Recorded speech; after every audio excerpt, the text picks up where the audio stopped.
कुंज बिहारी श्री हरिदास, कुंज बिहारी श्री हरिदास, कुंज बिहारी श्री हरिदास। जय हो। बड़े आनंद की बात है, निकुंज रस विलास महोत्सव चल रहा है। हम लोग कल वेणु गीत के कुछ भावों का स्मरण कर रहे थे, श्रवण कर रहे थे, और उन्हीं का श्रवण करते हुए फिर कल हमने गिरिराज पूजन किया। पर आज फिर से वेणु गीत के जो श्लोक शेष रह गए उन पर थोड़ी चर्चा करेंगे। कल ऐसा संयोग बैठो कि कल कथा में भी वेणु गीत, और कल रात को रास बिहारी ठाकुर जी भी वेणु चोरी लीला, वंशी चोरी लीला ही यहां कर रहे थे। तो कहीं ना कहीं ये बात और स्पष्ट हो गई चित्त में कि श्री राधा कुंज बिहारी लाल जी को वेणु गीत का ही भाव विस्तार से सुनना है, इसीलिए बार बार वेणु के भावन को ही प्रस्तुत कर रहे हैं। वेणु गीत तो कल रात्रि मैंने और दो भाव लिखे कि वंशी ठाकुर जी को सबसे ज्यादा प्रिय है, तो वहां वंशी में ऐसो कौन सो लक्षण है, ऐसे कौन से गुण हैं जिसके कारण ठाकुर जी को वो इतनी प्रिय है। सब लोग ध्यान से सुनो।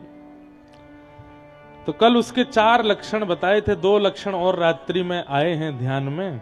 अच्छा, इन लक्षणों में विशेषता क्या है? ये वे लक्षण हैं जो लक्षण मानव यदि अपने जीवन में लावे तो ठाकुर जी के अधर का अधिकारी बन सके, ठाकुर जी के सामीप्य का अधिकारी बन सके। हम सबको उद्देश्य है कि हम सब ठाकुर जी की प्राप्ति करना चाहें, पर ठाकुर जी की प्राप्ति के लिए उनके अनुकूल बनना बहुत जरूरी है। व्रज में जन्म लेने से आप ठाकुर जी के अनुकूल हो तो जाते हैं, व्रज में हम सबको जन्म भयो, हम ठाकुर जी के ही हैं, पर फिर भी एक बात मेरी बहुत ध्यान से सुनियो, सब लोग यहां को देखो। कई बार हम लोगन के मन में ये भाव आ जाए कि भाई व्रज में जन्म है गयो, अब तो हमें कछु करवे की आवश्यकता ना है। आपकी बात बिल्कुल ठीक है, लेकिन आप एक बात और सुनो, यही ब्रज में कंस भी जन्म हो, यही ब्रज में राक्षस भी आए हैं कई। वह यमुना जल को 24 घंटा अपने रोम रोम में पिरोवे वारो वो कालियानाग भी है। भैया ये कट क्यों रही है आवाज इतनी वंशी की? या तो हमारे वाले स्पीकर बंद कर दो मंच के। तो क्या बता रहा था मैं कि हाँ, तो कई बार हम लोगों को ये अभिमान है जाए कि हम भैया ब्रज में जन्मे हैं, कैसे ना इतराऊं मैं। कहा मिलो है?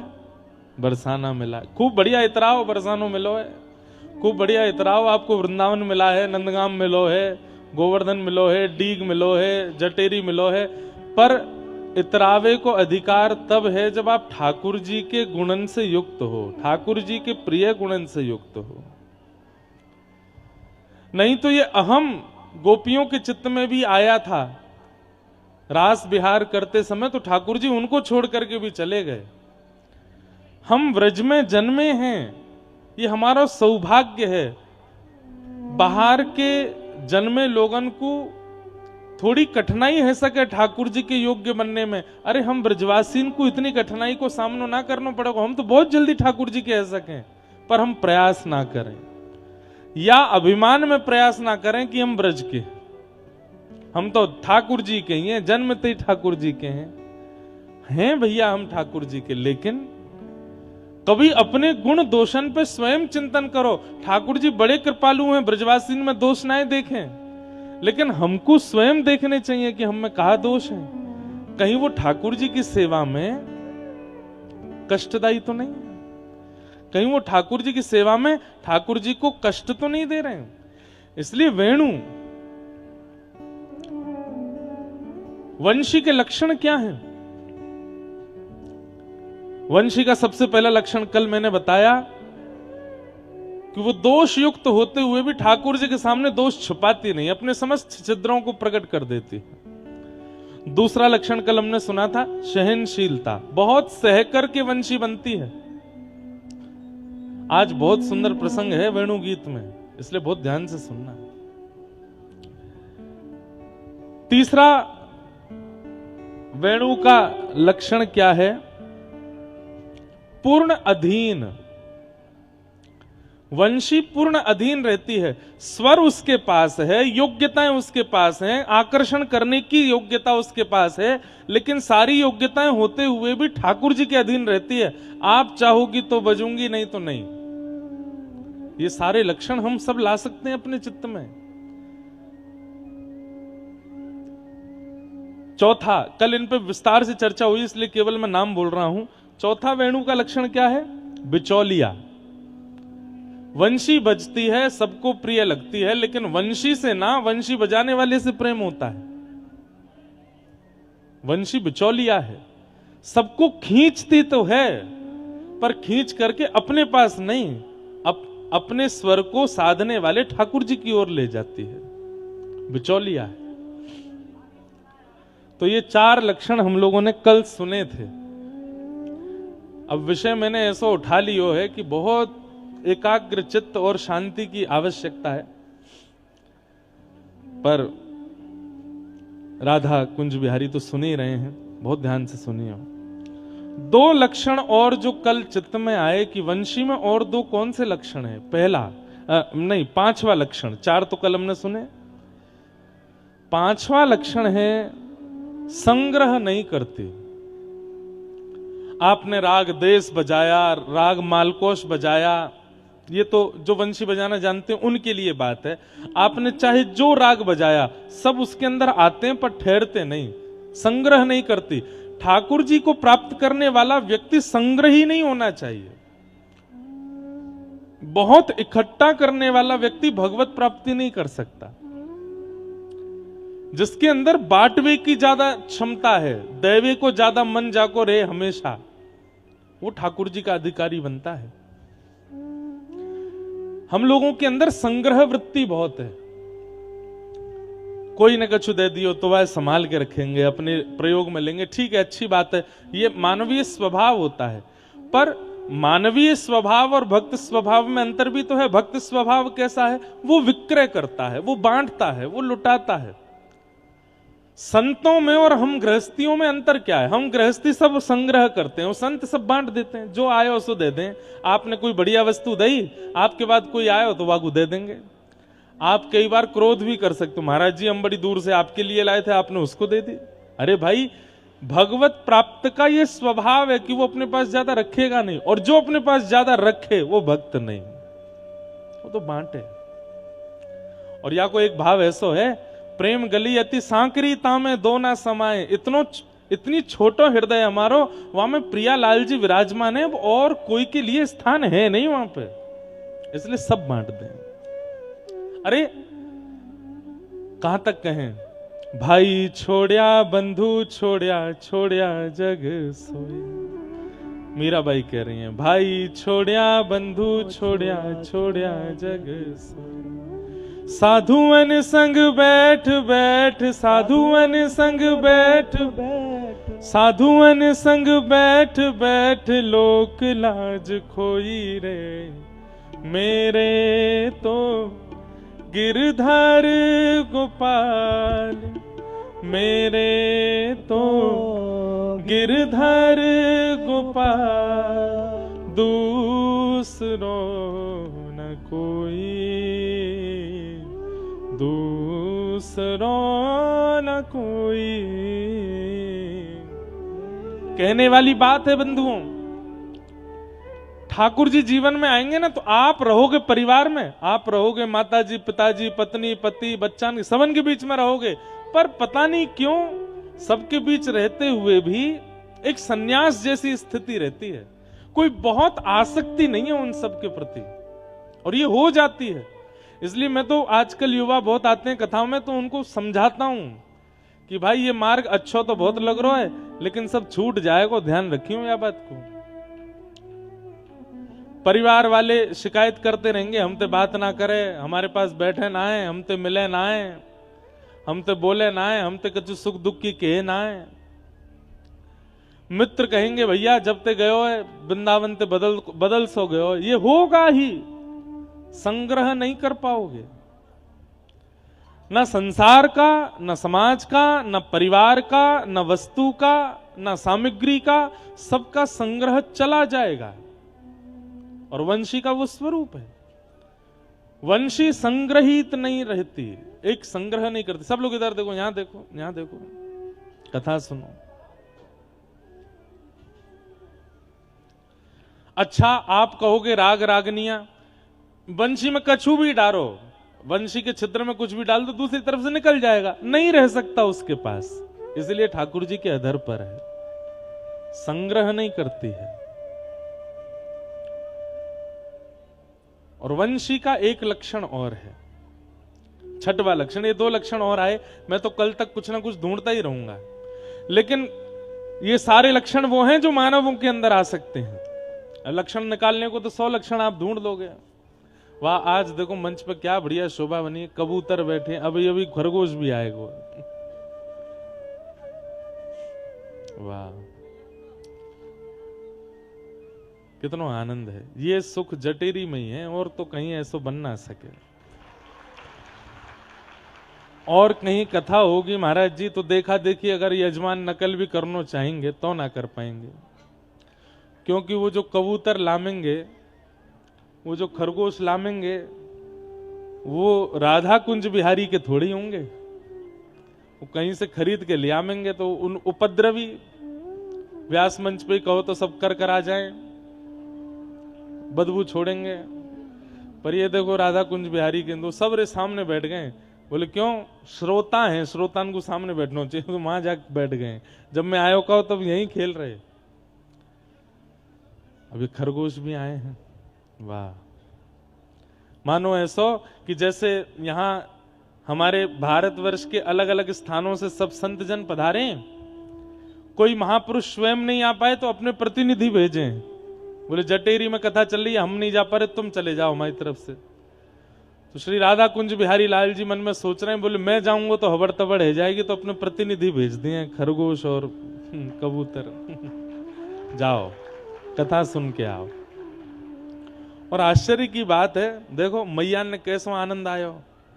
टीवी में जब ते दिख गए कबूतर, है देख भूरो भूरो सो है।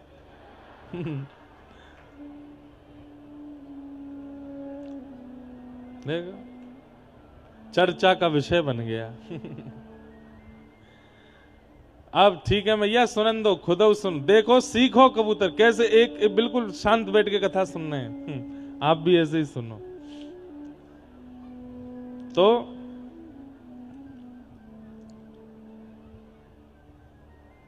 वंशी का पांचवा लक्षण क्या है? वो संग्रह नहीं करते अपने पास। सब लोग ध्यान से सुनो, इधर देखो। फिर रात्रि में भाव आया छठवा भाव, और मैं 10 पूरे करके जाऊंगा कल तक। 7, 8, 9, 10 4 और गुण ढूंढ ही लूंगा वंशी के। और वंशी के वह गुण जिनसे ठाकुर जी के अधर की अधिकारिणी बनी और हम भी उसका पालन कर सकें। वंशी का छठवां गुण लगा कि वंशी अभय प्रदान करती है। वंशी से कोई भयभीत नहीं हो सकता। वंशी से कोई भयभीत नहीं होता, सबको अभय देती है। इसलिए भी ठाकुर जी के अधर की अधिकारिणी बन गई, क्योंकि उससे कोई डरता नहीं है, सबको अभय प्रदान किया। जबकि वंशी का वंश भय देने वाला है। बांस के लट्ठा बनते हैं, बांस के डंडा बने, वो सबको भय देते हैं, चाहे पशु हो, पक्षी हो, चाहे वो मानव हो, सबको भयभीत करने वाला होता है बांस। लेकिन वही बांस जब बंसी बन जाता है तो बंसी बनने की प्रक्रिया ही बांस की ये कहती है कि मैं अब सबको अभय करता हूं, मुझसे डरने की आवश्यकता नहीं है। और वही सबको भयभीत करने वाला बांस जब बंसी बन जाता है तो ठाकुर जी के अधर पर बैठ जाता है, ठाकुर जी के अधर का अधिकारी बन जाता है। आज मानव चाहे तो अपना रूप ऐसा बना सकता है कि उससे कोई भी डरे, सब भागें। मैं अपने धन के बल पर, ज्ञान के बल पर अपने शरीर के बल पर किसी को भी ताड़ सकता हूं, लताड़ सकता हूं, उसको कष्ट दे सकता हूं, लेकिन मैंने सबका स्वरूप ऐसा बना लिया, चाहे मेरा ज्ञान हो, बुद्धि हो, भाव हो, सब प्रेम में हो गया। ठाकुर जी अधर पर धारण करते हैं। योग्य है, पर योग्य होते हुए भी सब क्रियाओं को अभय युक्त कर देता है। तो वंशी का ये छठवां लक्षण क्या पता चला कि वंशी की जो जाति है बांस, वो सबको भयभीत करता है, डंडा बनके, लठ बनके। लेकिन वंशी जब वही लट्ठा, वही डंडा जब वंशी बन जाता है तो अभय कर देता है। अब मुझसे डरने की जरूरत नहीं है, आप सब लोग निर्भीक हो जाओ। एक बहुत सुंदर पद है, यह भी आयो कल रात में पड़वे में, बहुत सुंदर भाव है। राग बदलो भैया, कोई बढ़िया सुनो।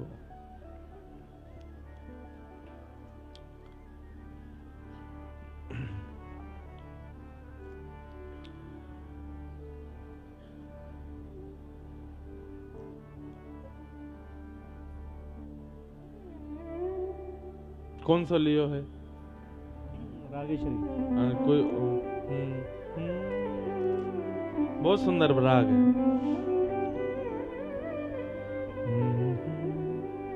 मुरली हरि को नाच नचावे, मुरली हरि को नाच नचावे, मुरली हरि को नाच नचावे, मुरली हरि को नाच नचावे। एते पर ये बांस बंसुरिया, एते पर बांस बंसुरिया, एते पर ये बांस बंसुरिया, एते पर ये बांस बंसुरिया, नंद नंदन को भावे, नंद नंदन को भावे, हो नंद नंदन को भावे, नंद नंदन को भावे। गाओ। मुरली हरि को नाच नचावे, मुरली हरि को नाच नचावे। भैया हमें कोई नचावे, नाच नचावे को मतलब पता है? नाच नचावे को मतलब कह रहे हम किसी के अधीन हो गए, वो जो कहता है वो हम करते हैं, वो जहां बोलता है वहां हम बैठ जाते हैं, वो जैसा कहता है वो हम करते हैं, किसी के गुलाम बन गए, किसी की चाकरी करने को कहते हैं नाच नाचना। जैसे हम शिष्यगण अपने गुरुजी के कहे पे चलते हैं तो है गुरुजी के बोले पे नाच नाचे, कोई अपनी पत्नी के कहे पे चलता है, पत्नी को गुलाम है वही के कहे पे चले, अरे मैया को छोड़ा है, जैसे या कि मैया के वही करे। गोपियां सब क्या कह रही हैं? बोले भैया या वंशीय मान गए हम। बोले क्यों? बोले ये हरि को नाच नचावे, वो हरि जो तीनों लोकन को नचावे, वो या वंशी के कारण नाचे नाचे डोले। और हमें नचाने वाला, हम पर अधिकार जमाने वाला हमको प्रिय नहीं लगता, लेकिन गोपियां कहती हैं एते पर ये बांस बांसुरिया नंद नंदन को भावे। ये बंसी इतनो नचावे लाला को, फिर भी या इतनी प्रिय क्यों है? हरि को नाच नचावे, वंशी हरि को नाच नचावे। कैसे नाच नचावे? ठाड़े रहत अधीन ताक में, ठाड़े रहत अधीन ताक में। चलते फिरते ठाकुर जी वंशी नहीं बजाते, चलते फिरते सब काम करें ठाकुर जी, लेकिन जब वंशी बजाने को समय आवे तो ठाकुर जी स्थिर रह जाएं, एक जगह खड़े रह जाएं, फिर बजावें। ये नाच नहीं है तो क्या, पूरी गोपीन से चलते फिरते मिलेंगे, राधा रानी से चलते फिरते बात करेंगे, यशोदा मैया, नंद बाबा, सबसे चलते फिरते उछलते कूदते बात करें, पर जब ये बंशी बजावे को समय आवे तो एकांत ढूंढे, वहां ठाड़े है करके तब बंशी बजावे, स्थिर रह जाएं। गोपियां कह रही हैं, कैसी बड़भागी है ये मुरली। बोले क्यों? ठाड़े रहत अधीन ताके हुए, उसके होकर के ठाकुर जी सदा अधीन ठाड़े रहते हैं, खड़े रहते हैं। सब लोग ध्यान से सुनो। और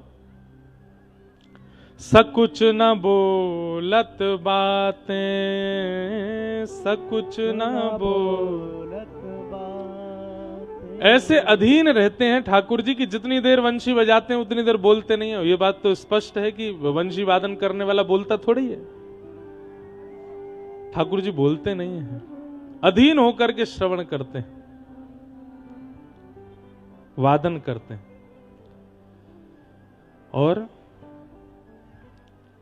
हम पर रिस कर कर अवलोकत, हम पर रिस कर कर अवलोकत, नासा फूट फरकावे, नासा फूट फरकावे, सूरदास दब जब रीझत है, सूरदास जब रीझत है, तब तब शीश डुलावे, तब तब शीश डुलावे।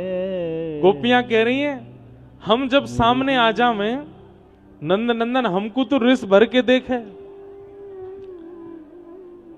रिस मतलब ब्रजवासी समझ जाएं भैया, गुस्सा करके देखें या फिर चिढ़ के देखें, या चिढ़ के गुस्सा करके भी नहीं तो नाक फुला के हमारी ओर देखे। गोपियां कह रही हैं, हम जैसे सामने आ जाएं तो हमको तो ऐसे देखे, हम पर रिस कर कर अवलोकत, नासा फूट फुलावे, अपनी नाक फुलाए ले हमें देख के। तो जैसे हम आएंगे, जैसे हम लोग कई बार करते हैं ना, बिल्ली रास्ता काट गई, भैया मेरो काम अशुभ होएगा। ऐसे ठाकुर जी गोप ग्वालन के संग डोलते डोलते जैसी कोई गोपी सामने आ जाए, सोई ठाकुर जी बिना कछु बोले सिर पे हाथ धरे, ग्वाल वाल के लाला कहा भयो, अरे मेरो काम रुक गयो। बोले काय को जे आएगी मेरे सामने, याकू देख लियो मेरो काम बनेगा ही नहीं। गोपियां कह रही हैं, हम पर रिस कर कर अवलोकत, नासा फूट फुलावे, और या वंशी ते कैसो प्रेम, सूरदास जब जब रीझत है, वंशी बजाते बजाते जब जब ठाकुर जी को आनंद आ जाए तो कहा करें, तब तब शीश डुलावे, तब तब अपनो सिर घुमावे, आहा बजाए के आनंद आ गयो, कितनो सुंदर स्वर निकलो, कितनो करुण स्वर निकलो है। मुरली हरि को नाच नचावे, ये वंशी ठाकुर जी को नृत्य कराए रही है। ऐसे सुंदर भाव गोपियों के हैं। तो हमने 6 भाव ढूंढे कि वंशी में ऐसे कौन कौन से गुण हैं जो मानव अपने अंदर लिया है तो ठाकुर जी के अधर का अधिकारी बन जाए। अधर का अधिकारी मतलब ठाकुर जी के सामिप्य का अधिकारी बन जाए। एक बात आपको बताते हैं, बहुत स्पष्ट रूप से सुनिएगा। ठाकुर जी सब श्रृंगार बढ़ाते हैं पर वंशी को कभी नहीं छोड़ते।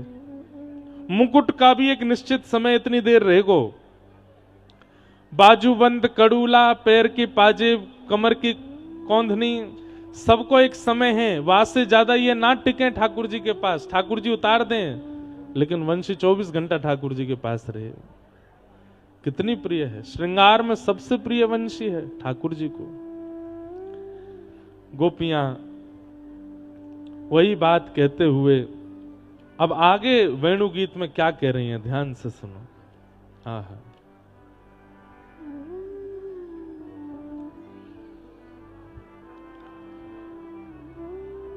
कि गोप्य किमाचरदयं कुशलस्म वेणु, दामोदराधर सुधामपि गोपिकानां, भुंक्ते स्वयं यद विशिष्ट रसम हृदिन्यो यस्यत्युचोक्षु मुमुचुस्तरवो यथार्याः कि वृंदावनम सखि भुवो वितनोति कीर्ति यद देवकी सुत पदाम्बुजलब्ध लक्ष्मी कि गोविंद वेणुमनुमत मयूर नृत्यम प्रेक्षादृशान वपरतान्य समस्त सत्वम।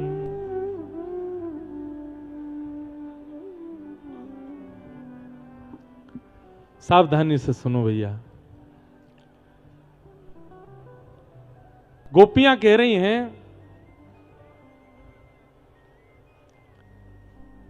अरे देखो तो वन में गए हुए श्याम सुंदर के वेणु रव को सुनकर के वृक्षों से पानी निकल रहा है, वृक्ष जल का संचय कर रहे हैं।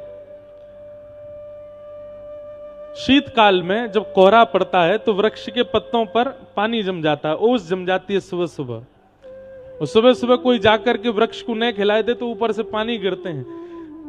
शीतकाल में हम सबको समझ आता है कि भाई ओस के कारण, कोहरा के कारण ये पानी जमा भयो है, लेकिन सामान्य ग्रीष्म ऋतु में भी वही पेड़ वैसे ही पानी छोड़ने लगते हैं, वैसे जल का संचार उनके पत्रों से प्रकट होने लगता है।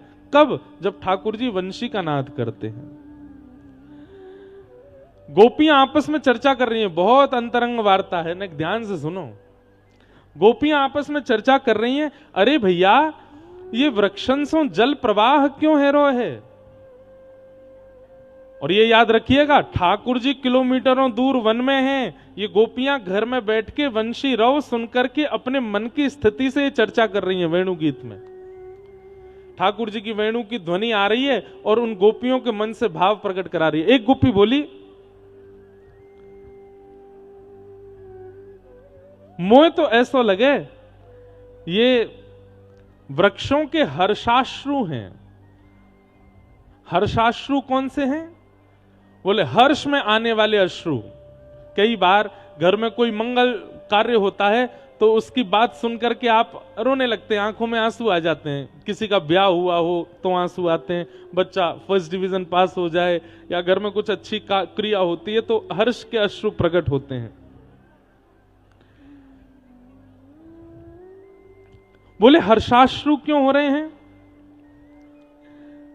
तब वृक्षों ने आपस में ये बात कही, बोले भैया या वंशी को देखकर के हमारे नेत्र सजल या मारे है रहे कि हम जड़ हैं, हमारा स्वरूप चैतन्य नहीं है, हम जड़ हैं। परंतु भैया हमारे कुल खानदान से प्रगटी ये वंशी कितनी सौभाग्यशाली है, जड़ होते हुए भी ठाकुर जी के अधर से लग करके कितने चैतन्यों का कल्याण कर रही है। इसलिए पेड़ों के भाव से अश्रु प्रकट हो रहे हैं, हर्षाश्रु प्रकट हो रहे हैं, हर्षाश्रु प्रकट हो रहे हैं। भाव समझो। वृक्ष आपस में कह रहे हैं कि हम तो जड़ हैं, हमारा स्वभाव तो एक जगह स्थिर रहनो है, हम कभी कोई को सुख देवे वाले नहीं है, बस एक जगह खड़े रहें, कोई आई करके अगर हमारे नीचे बैठ के छाया ले ले तो ठीक है। लेकिन आज वंशी को देख करके हमें अपने संपूर्ण वृक्ष वंश पर गौरव है रहे है कि याने ठाकुर जी के अधर लग करके कितने चैतन्य को कल्याण कर दियो, कितने चैतन्य इन पर कल्याण की भावना परोसी है। इसलिए वृक्षों के हर्षाश्रु प्रकट हो रहे हैं। तब दूसरी गोपी बोली, अरे तू अपने मन से बात बनाए रही है, ये प्रसन्न है कि नाय रो रहे? तो बोले ये दुखाश्रु हैं, ये वृक्षों के दुखाश्रु हैं, आनंदाश्रु हैं। तब सब गोपियां बोली, बोले आनंदाश्रु क्यों हैं? बचाते हैं, पर या वंशी ने तो हमारो कुल पवित्र कर दियो। जो हाड़मांश के भीतर विराजमान दिव्य अनादि अनादि काल से कितने जन्मन से भटक रही वो दिव्य चेतना है, ये वाकु बचा रही है। आज ये वृक्ष आनंदाश्रु से रो रहे हैं। बंधुओं, गोपियों की ये या दोहने बहनने मथनो पलेप प्रेंखे खनार भरुतितो क्षणमार जनादो। अपने घर की क्रियाएं करती करती गोपियां इतनी बड़ी बड़ी बात कर रही हैं जिन बातों को सुनने के लिए ब्रह्मादि देवता भी प्रकट हो रहे हैं और कान लगा करके सुन रहे हैं। गोबर थापवे वारी, चौका बर्तन करवे वारी, गैया चरावे वारी, गोपीन के वेदों की वाणी तो सुनो, ये कैसी बात कर रही हैं। और रही बात, ये गोपियां वहां गई नहीं है, केवल अपने घर में बैठ करके श्रवण कर रही हैं और वेणु की ध्वनि सुन करके संपूर्ण योजना बना रही हैं। तब गोपियां आगे चर्चा करती हैं कि वृंदावनम सखी भुवो वितनोति कीर्तन यद्देवकी सुत पदाम्बुजलब्धलक्ष्मी गोविंद वेणुमनुमत मयूर नृत्यम प्रेक्षादृशान्वपरतानयसस्तसत्वम्। वेणु गीत इतना अच्छा है, हमने शुरू तो कर दिया जटेरी धाम में, पर अभी मुझे एक बार और कहीं ना कहीं इसको करना पड़ेगा, तभी मेरे चित्त को शांति मिलेगी, क्योंकि अभी मैं अच्छे से कर नहीं पा रहा हूं। बीच में माताएं उड़ जाती हैं, भाई लोग उड़ जाते हैं, तो थोड़ा रस कहते कहते कहीं कहीं छूट जाता है। बहुत सुंदर भाव है गोपियों के। गोपियां कह रही हैं, एक गोपी बोली, अरे तुम सबरीवा कन्हैया के मुक्ते लगी भाई वंशी को देख रही हो, नेक नजर घुमाए के वृंदावन को तो देखो, आज वृंदावन कितनो सुंदर लग रहे है। आहा, वृंदावनम सखी भुवो वितनोति कीर्तिम। गोपियां कह रही हैं, अरे हम गोपी काय को बन के आए गई, हम यहां वृंदावन की कोई रजकण बन के आ जाते। अरे देख तो सखी, जब जब श्याम सुंदर या वृंदावन में रमण करें, जा कुंज लता, जा सघन कुंज में प्रवेश करें। बंधुओं, ये कुंज निकुंज निवृत्त निकुंज सघन कुंज, ये केवल व्रज में ही दर्शन मिलते हैं और कहीं नहीं मिलते। क्यों? हमारे जटेरी धाम में आप लोगों को एक बात बताऊं, जटेरी में ऐसी कई कई लताएं हैं इन वृक्षों, इन पहाड़ियों पर, जो व्रज की पहचान कराने वाली लताएं थी, और वो अब ब्रजमंडल में नहीं है। ब्रजमंडल में, वृंदावन में, गोकुल में, बरसाना, नंदगाम में वो उन लताओं का दर्शन ही नहीं होता। वो लताएं आज भी जटेरी के पर्वतों पर बची हुई हैं। वैसे ये ताली बजाने वाली बात नहीं है, आपने तो इसलिए बताई, चलो हमारे जटेरी में वो लताएं हैं, पर यह दुर्भाग्य की बात है कि जो व्रज की पहचान कराने वाली लताएं थी वो व्रज में है ही नहीं। वो लताएं यहां सुरक्षित हैं। कई सारे वृक्ष ऐसे हैं जो व्रज की निधि हैं, जो व्रज में ही प्रकट होते हैं। जिन वृक्षों की कुंज में ठाकुर जी रमण करते हैं वो व्रज में नहीं है। कुछ बचे हुए हमारे तटीय स्थान में हैं, कुछ बचे हुए हमारी राधा बावड़ी आदि, कुछ बिहार वन, अच्छा ये सारे स्थानों को भी बचाया हुआ हमारे श्री हरिदास परंपरा के सब महात्माओं ने हैं। वहां ये जैसे जटेरी धाम है, ऐसे ही आप कोसी की तरफ जाएंगे, छाता से आगे शेरगढ़ के पास बिहार वन है। कोई को अवसर मिले तो काउदना ऑटो रिक्शा टैक्सी करके बिहार वन और जाना, और वहां बिहार वन में जाके दर्शन करके आई हूं। कई लताएं ऐसी हैं जो केवल वहां हैं, वो भी वृंदावन में अब दिखती नहीं है। जिन लताओं के नीचे श्री जी को बैठना प्रिय लगता है, ठाकुर जी को विराजना प्रिय लगता है, साहित्यों में जिनका वर्णन दिया गया, वो बचे ही नहीं वृंदावन में, वो यहां जटेरी में हैं। उससे ये बात प्रमाणित कर सकते हैं कि यहां ठाकुर जी आते होंगे। मैं तो चाहूं कि अभी भीड़ भाड़ खूब है गई, 2 दिना को और मेला है, सब चले जाएंगे, ऐसो ही रहे ये स्थान, यहां ज्यादा भीड़ भाड़ हो ही नहीं, यहां ठाकुर जी को रमण चले। वही पहुंचे जो रसिक हैं, वही पहुंचे जिनका चित्त पूर्ण रूपेण ठाकुर जी के भाव में डूबा है, नहीं तो यहां की लताएं भी चली जाएंगी, ये लताएं बचे। एक गोपी कह रही है, अरे कृष्ण के व्रजरज में प्रवेश करने से और कोई बात आ गया भैया, लाओ। वृंदावनम सखी भुवो वितनोति कीर्तिम यद्देव की सुध पदाम्बुज लब्ध लक्ष्मी। गोपियां कह रही हैं, अरे गोपियों, तुम आज वृंदावन को तो देखो, ये वृंदावन कितना सुंदर लग रहे हो है। क्यों? एक गोपी प्रश्न करती है, दूसरी उत्तर देती है, और सब गोपियों के नेत्र बंद है, सब वंशी की ध्वनि सुनकर के सारी व्यवस्था को देख रहे हैं। एक गोपी बोली, ये वृंदावन इतना सुंदर क्यों लग रहा है? ये वृंदावन पहले इतना सुंदर तो ना लगता, आजकल इतना सुंदर क्यों लग रहा है? तब एक गोपी बोले जिस प्रकार व्यक्ति सामान्य सुंदर होता है, लेकिन विशेष आभूषण धारण करते ही उसकी सुंदरता में शोभा बढ़ जाती है, ठीक वैसे ही ये वृंदावन सखी है हमारी। और या वृंदावन सखी को जब से नीलमणि कृष्ण धारण करके बैठे हैं, तब से या वृंदावन सखी की शोभा बढ़ गई है। अरे कोई व्यक्ति स्वर्ण का आभूषण पहनता है, केवल सोना ही सोना पहनता है, इतना सुंदर नहीं लगता, लेकिन उसके स्वर्ण के आभूषण में अगर बीच में कोई श्वेत रत्न हो या नील रत्न हो या हरा रत्न हो तो उसकी शोभा बढ़ जाती है। अरे ये ब्रजमंडल तो पहले से ही सुंदर है, यहाँ यमुना जी हैं, यहाँ गिरिराज जी हैं, यहाँ सुंदर रज हैं, यहाँ सुंदर वृक्षवल्लरी हैं, पर जब से देवकी नंदन यशोदा नंदन नीलमणि या नग के रूप में या वृंदावन की शोभा में आए हैं, तब तो या वृंदावन की शोभा कितनी सुंदर बन गई है। तीसरी गोपी कहती है, अरे गोपी तू देखना ही रही है, ये कृष्ण भी वृंदावन को सजावे में और या की शोभा बढ़ाने में कोई कमी नहीं छोड़ रहे हैं। बोले क्यों?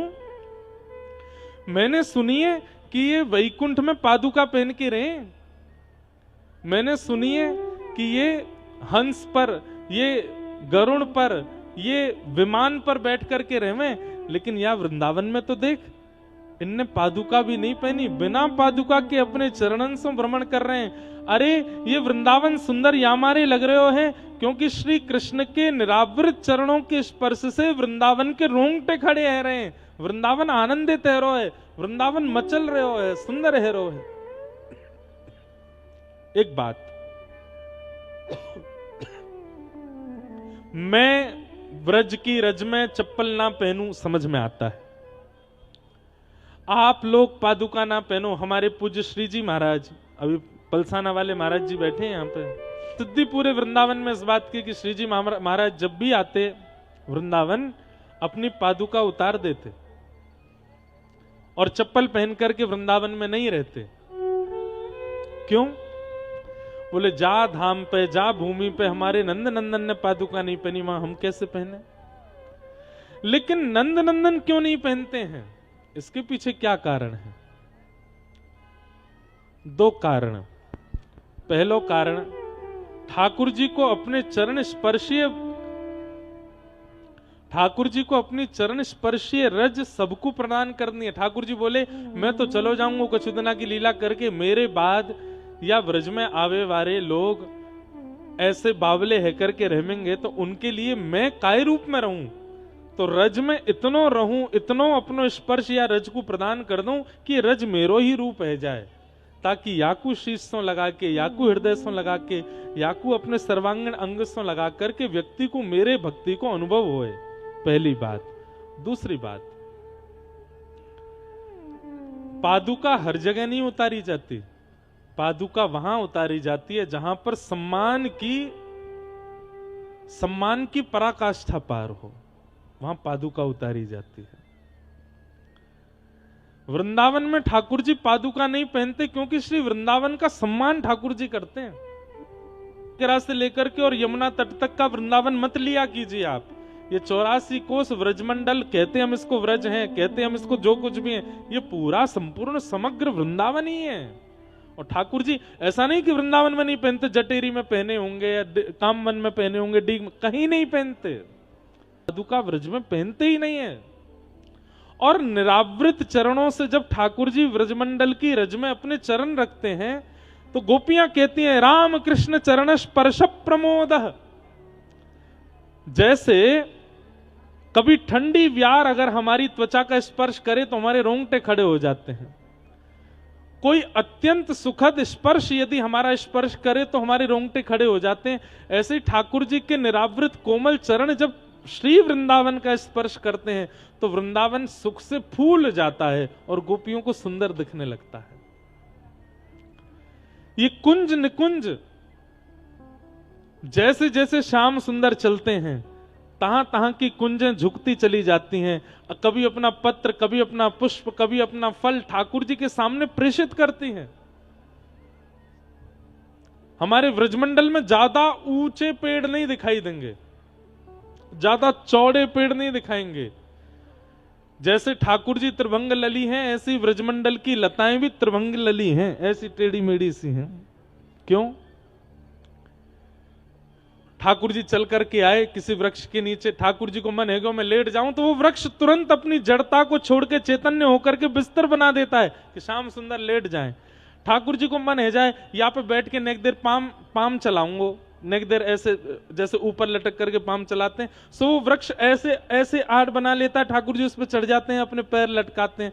ठाकुर जी को मन है जाए मैं हाथ अंते लटकूंगो, सो वो पेड़ ऐसी मुद्रा बना ले कि ठाकुर जी वापस चढ़ जाएं और चढ़ करके थोड़ी देर ये रूप 5000 साल पहले वृंदावन की लताओं का था नहीं, कुछ वर्ष पहले तक भी वृंदावन की लताएं ऐसी ही थी। हम लोगों के लिए तो वो जड़ हैं, पर ठाकुर जी की सेवा के लिए आज भी लताएं रूप धारण कर लेती हैं। महाराज जी कल गिरिराज जी पूजन है रो, मुझसे वैसे कोई ने मना करिए कि आप ज्यादा अपने लाल जी की अनुभव लीलाओं को बताया नहीं करो, छुपाया करो, पर मैं रह ना पाऊं कि आप लोगों को विश्वास यदि प्रगाढ़ होवेगो मेरे बतावे से तो मैं बताऊंगा। तो कल जब वहां आप और मैं नीचे सरोवर पे बैठे, ठाकुर जी ऊपर लतान में जब बैठे, तो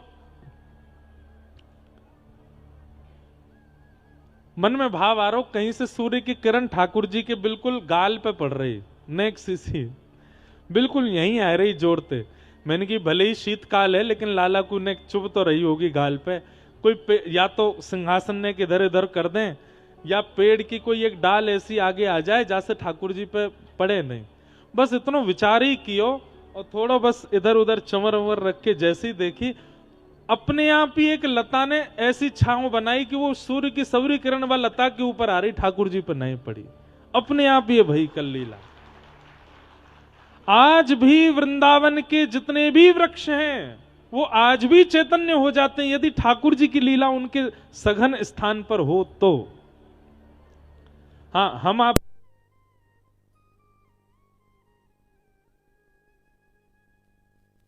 क्या भैया ये वृंदावन की कुंज है, ये वृंदावन की लता है। श्री हरदास कुंज भी श्री व्यास जी महाराज जो कह रहे हैं वह बात एकदम अकाट्य प्रमाणित है। इसका प्रमाण हमारे प्रातः स्मरणीय परम पूज्य श्री गुरुदेव भगवान श्री स्वामी राधाचरण नाथ जी महाराज, आपके काल में व्यास जी महाराज श्री टटिया स्थान के निकट में ही एक स्थान और था जिसका नाम वर्तमान समय में मोहिनी वाटिका है। कुछ काल पूर्व वह स्थान श्री रंग जी मंदिर के अधीन था तथा वहाँ पर एक श्याम तमाल की लता बड़ी ही अद्भुत, उसके दर्शन दास ने भी किए। अभी कुछ वर्ष पूर्व ही वह लता सूखी है, उसको उस भूमि को बेच दिया गया। तब वहाँ पर उस लता को काटने वाले कुछ मजदूर आ गए और जैसे ही उन्होंने उस पर आरी चलाना प्रारंभ किया, उस लता जी में से रक्त की धार निकली और सब संतों ने अपनी आंखों से इसको दृश्य को देखा और संपूर्ण लता में ऊपर तक नेत्र कमल ही नेत्र कमल निकल आए।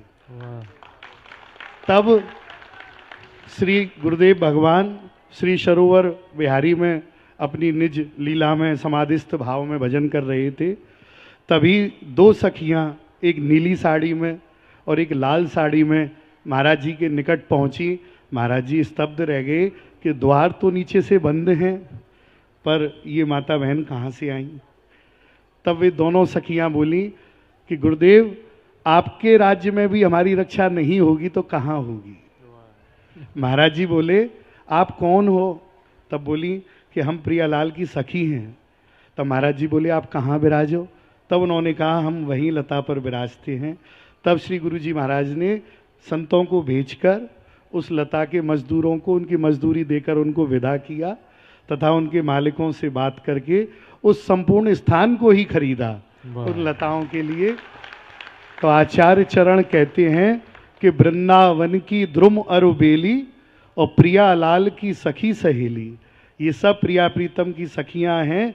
रे मन वृंदा विपिन निहार, आचार्य चरणों ने श्री वृंदावन की शोभा को निहारने का आदेश दिया है, छूने का नहीं। हाँ।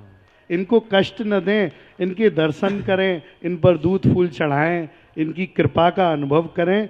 और दूसरा भाव, आशा महो चरण रेणु जुषाम हम श्याम, वृंदावने किमपि गुल्मलतौषधीनाम, या दुस्त्यजम स्वजन मार्य पथम च हित्वा, भेजुर मुकुंद पदवीम श्रुति भैरव मृग्याम। श्री ठाकुर जी से जब पूछा गया कि महाराज आपका सबसे प्रिय पात्र कौन है, तब भगवान बोले, नमे तथा प्रियतम आत्मयोनिर न शंकर, न च संकर्षणो न शरीर नैवात्मा च यथा भवान। कोई कहता है मुझे बलदाऊ जी प्यारे हैं, कोई कहता है लक्ष्मी जी प्यारी हैं। ठाकुर जी कहते हैं न मुझे बलदाऊ जी प्यारे हैं, न लक्ष्मी जी प्यारी हैं, न शंकर भगवान प्यारे हैं, और यहाँ तक कि अपनी आत्मा भी प्यारी नहीं है। तो फिर आपको प्रभु प्यारा कौन है? तो वही भगवान अपने सबसे प्रिय भक्त उद्धव जी से कहते हैं, उद्धव मुझे तो सबसे प्यारे मेरे भक्त लगते हैं तुम हो। और वही भक्त उद्धव जी भगवान से क्या विनती करते हैं कि हे प्रभु मुझे आपसे कुछ नहीं चाहिए, बस मुझे तो वृंदावन की कोई छोटी से छोटी लता बना दो, जिससे कि आपके प्रेमी संत, आपके भक्त, आपकी गोपी ग्वाल बाल जब उस मार्ग से निकल कर जाएं, उनके चरणों की रज उड़े और मेरे मस्तक पे लगे और मेरा जीवन धन्य हो जाए।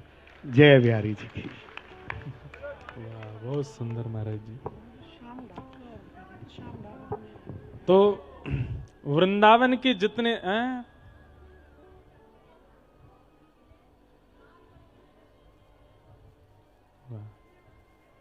जय हो। अच्छा, विराज जाओ, विराज जाओ, जय हो। तो हम आप सबको एक बात समझनी पड़ेगी कि भैया जैसे नाम जप आवश्यक है, जैसे चंदन लगानो आवश्यक है, जैसे कंठी पहननो आवश्यक है, वैसे ही ब्रज उपासकन को रज और लतान के प्रति निष्ठा श्रद्धा भी बहुत आवश्यक है। नहीं तो ठाकुर जी की कृपा में कहीं ना कहीं ये सब संकेत गोपियां कर रही हैं।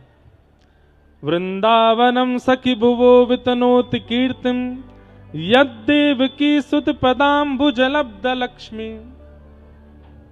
लताएं अपने आप रूप बना लेती हैं। जब श्री हितरवंश महाप्रभु श्री राधा वल्लभ लाल जी को चित्तावल से मदन टेर लेकर के आए, ऊंची ठौर, सब लोग इसको देखो, यहां देखो, यहां देखो, ध्यान से सुनो।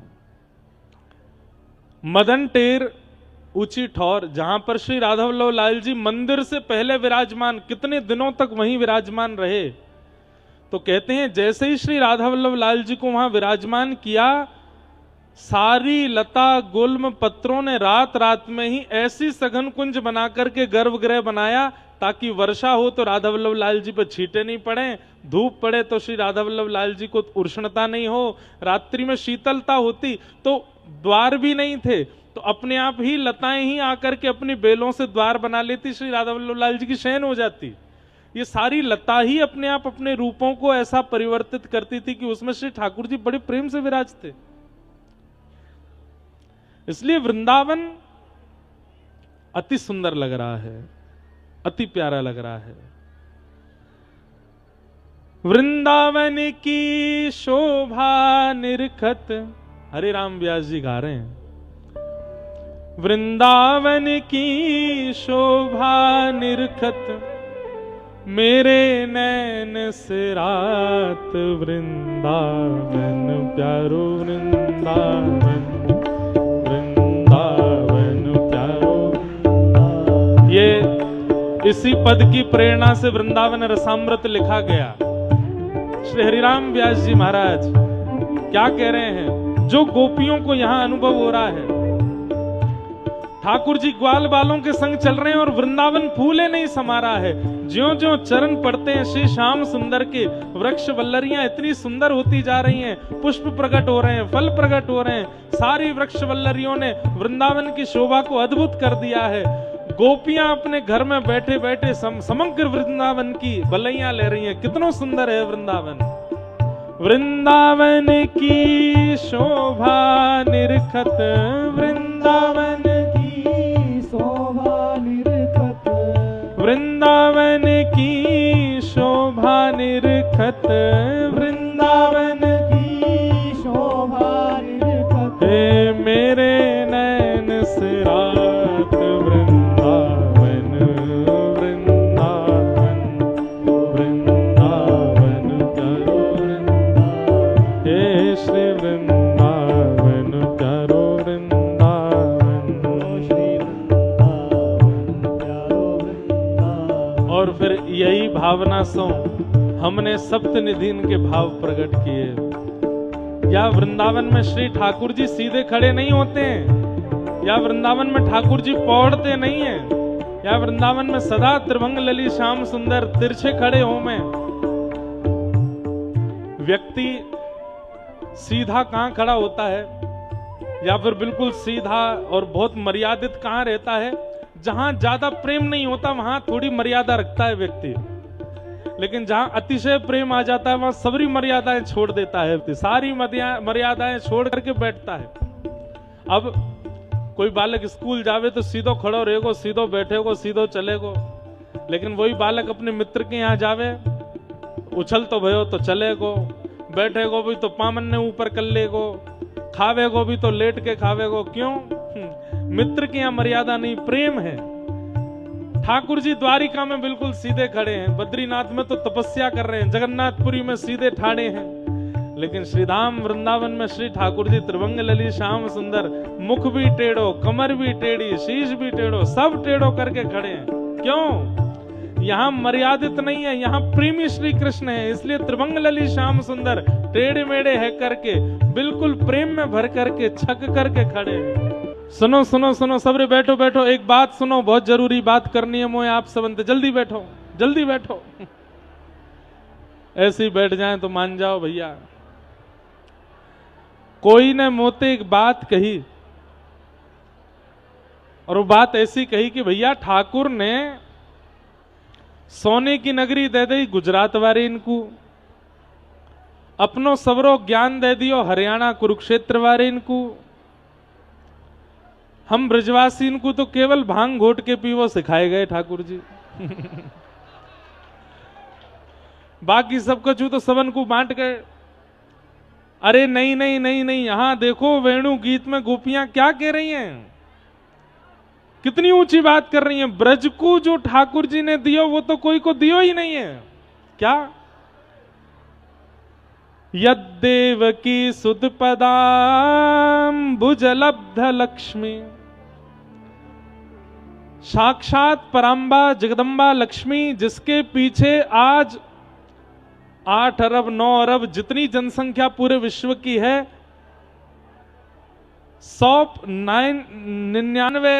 99% नहीं 99.9% लोग लक्ष्मी के पीछे ही भाग रहे हैं आज। पर वो लक्ष्मी भी जिनके चरणों का स्पर्श नहीं कर पाती, सदा चरणों में बैठी रहती हैं कि हे नारायण आप मुझे कृपा करके आज्ञा दें, मैं आपके चरण दबाऊं। लक्ष्मी जी चरणों में बैठी भले ही रहती हैं, पर दबाने की आज्ञा ठाकुर जी देते नहीं हैं। हमारे पूज्य पिताजी कथा में सुनाते हैं, लक्ष्मी जी चरण दबाने बैठी तो ठाकुर जी बोले बहुत तेज दबा रही हो, थोड़ा धीरे दबाओ। तो लक्ष्मी जी ने चरण थोड़े धीमे किए, बोले और तेज लग रहा है, थोड़ा और धीरे दबाओ। तो और धीमे कर लिए, बोले और तेज लग रहा है, थोड़ा और धीरे करो। तो लक्ष्मी जी ने चरणों से अपने हाथ ऊपर करके छाया से जैसी चरण दबाने लगी, ठाकुर जी बोले हाँ अब ठीक है, छाया से दबाओ। इतने कोमल हैं ठाकुर जी के चरण। तो आज गोपियां क्या कह रही हैं, अरे वृंदावन तूने ऐसा कौन सा पुण्य किया जो तुमको ये प्राप्त है गए, जो लक्ष्मी को प्राप्त नहीं है, जो जिनके पीछे सब दौड़ते हैं, ऐसी लक्ष्मी को भी जो चरण प्राप्त नहीं है, वो बिना पादुका के बिल्कुल निरावृत, बिना मोजे बिना पादुका के निरावृत चरणों का स्पर्श हमारी व्रजमंडल की रज को प्राप्त हुआ है, या व्रज के संपूर्ण कोने इनको प्राप्त भयो है। आहा, यद्देवकी सुत पदाम्बुजलब्ध लक्ष्मी। श्री हरिराम व्यास जी का एक पद मैं गाता हूं ना कथा में। जहां श्री राधा चरण रेणु की कमलालेत बलैया, जहां श्री राधा चरण रेणु की कमलालेत बलैया, आतुर वन में व्यास पुकारे, आतुर वन में व्यास पुकारे, है को रसिक सुनैया सुनैया, वृंदावन साचो धन भैया, वृंदावन साचो धन भैया। ये वृंदावन साचो धन है। क्यों कहते हैं?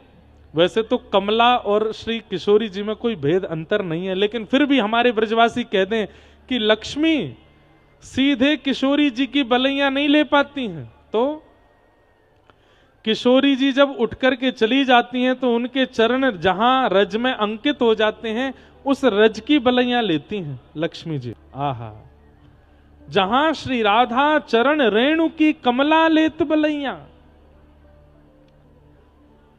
चरण कितने प्यारे होंगे।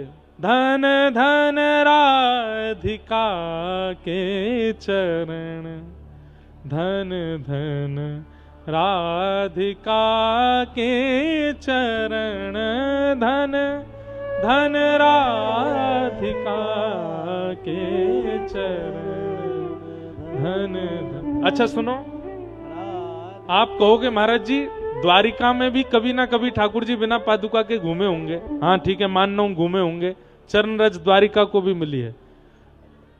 ठाकुर जी कभी कभी कुरुक्षेत्र में भी हो सकता है युद्ध की भूमि पर ठाकुर जी की चरण पादुका उतर गई हो, तो थोड़ी बहुत रज कुरुक्षेत्र की रणभूमि को भी मिल गई होगी। पर द्वारिका कुरुक्षेत्र को ठाकुर जी की चरण रज मिल गई होगी, प्रिया जी की चरण रज तो फिर भी नहीं मिली। या वृंदावन की रज को तो श्री श्यामा श्याम की चरण रज प्राप्त भई है। या हमारी ये वृंदावन अति सौभाग्यशाली है। आज घर में बैठी बैठी गोपियां ठाकुर जी की नहीं वृंदावन की बलैया ले रही हैं। अरे वृंदावन तू कितनो भाग्यशाली है, तेरे ऊपर श्याम सुंदर निरावृत नंगे पांव विचरण करें। नंगे, अरे तो पे बैठ जाएं, तो पे लौट जाएं, तेरे संग कितनो आनंद करें। अरे वृंदावन, हम गोपी क्यों बन के आई, हम वृंदावनी बन के आती या कि रज की कण बन के आए जाते।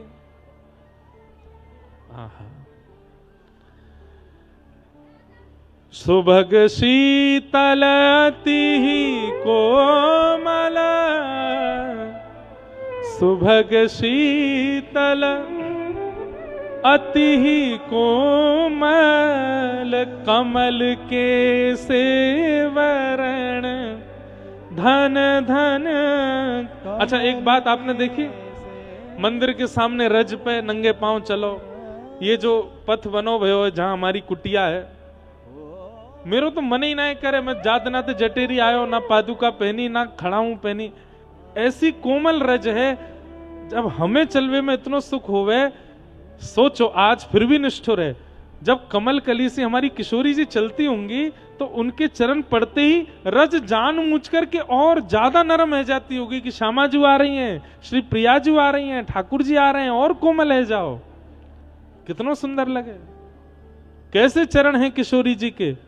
सुभग शीतल अति कोमल, सुभग शीतल अति कोमल, कमल के सेवरण, धन धन कमल के सेवरण।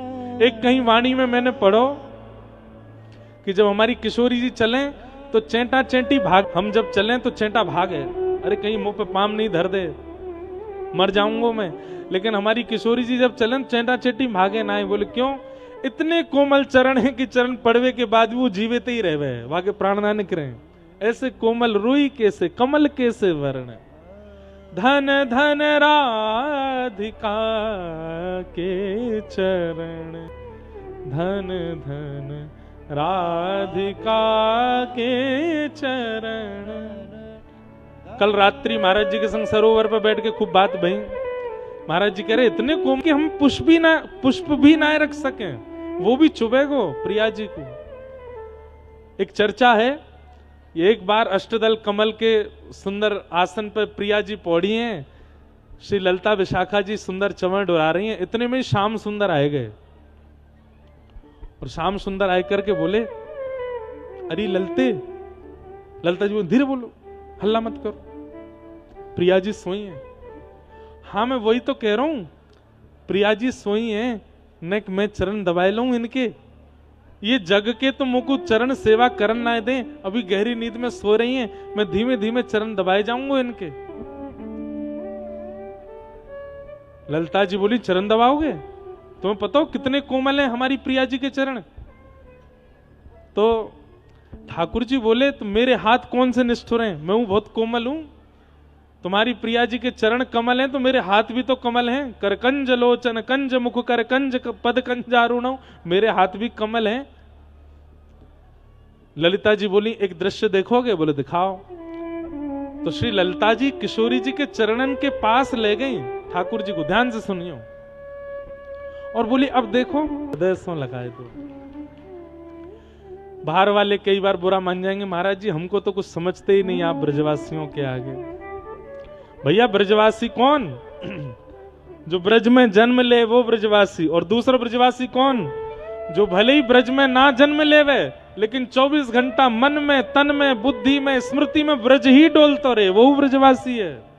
जाके 24 घंटा चिंतन में केवल ब्रज ही है, वो भी ब्रजवासी है। ऐसे इनके लिए महाप्रभु जगन्नाथ ठाड़े।